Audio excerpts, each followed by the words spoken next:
Hello! Magluluto po tayo ng chicken wings. So, minarinate ko po siya ng soy sauce, cooking wine, onion leaves, garlic, white pepper powder, cornstarch, at saka may 2 itlog.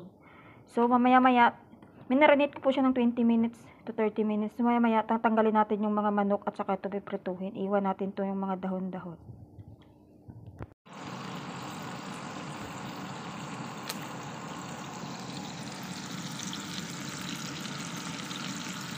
Grilled shrimp and fried chicken wings.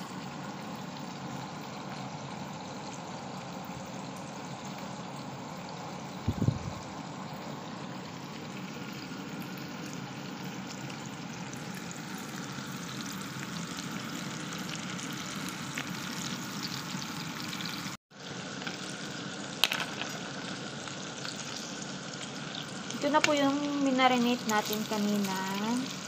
So, pinirito na natin kasi paulit na po yung kakainin ko.